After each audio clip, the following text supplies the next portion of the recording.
सोचिए, महीने के आखिर में जब आपकी सैलरी आती है, उससे पहले ही सरकार अपना हिस्सा काट लेती है, बिना पूछे, बिना रुके, और आप बस सैलरी स्लिप देखते रह जाते हैं। यही है ईमानदार टैक्सपेयर की जिंदगी। अब बजट आने वाला है और सवाल सीधा है, क्या इस बार मिडिल क्लास को सच में कुछ मिलेगा या फिर सिर्फ भाषण? आज एक आम नौकरी पेशा इंसान सुबह से शाम तक काम करता है।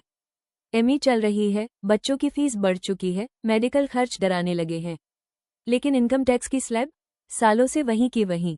ऐसा लगता है जैसे मेहनत करना ही गुनाह बन गया हो। इस बजट से सबसे बड़ी उम्मीद यही है कि टैक्स छूट की सीमा बढ़े, ताकि इंसान अपने ही पैसे पर थोड़ा हक महसूस कर सके। सबसे ज्यादा मार सैलरीड क्लास पर पड़ती है।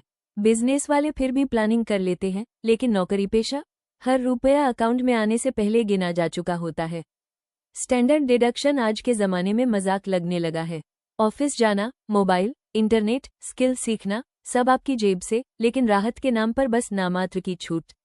अब बात करते हैं उस उलझन की, जिसने हर टैक्सपेयर का दिमाग खराब कर रखा है, पुरानी या नई टैक्स व्यवस्था। हर साल कैलकुलेटर उठाए, चार्ट बनाए, फिर भी समझ नहीं आता कि कौन सा रास्ता कम नुकसान देगा।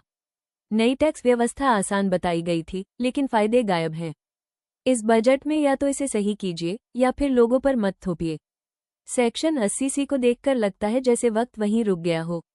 खर्च दोगुने हो गए, लेकिन छूट की सीमा वही पुरानी। सरकार कहती है बचत करो, निवेश करो, लेकिन जब लिमिट ही नहीं बढ़ेगी तो इंसान कहाँ से करेगा? और सबसे बड़ा डर, हेल्थ। एक बीमारी और सालों की कमाई खत्म। हेल्थ इंश्योरेंस और मेडिकल खर्च पर मिलने वाली टैक्स छूट आज ऑप्शन नहीं, जरूरत बन चुकी है। अगर यहाँ राहत नहीं मिली तो मिडिल क्लास और टूटेगा।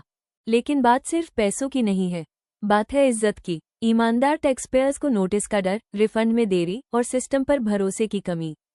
बजट सिर्फ नंबरों का खेल नहीं होना चाहिए, ये बताना चाहिए कि सरकार अपने टैक्सपेयर्स को बोझ समझती है या भागीदार।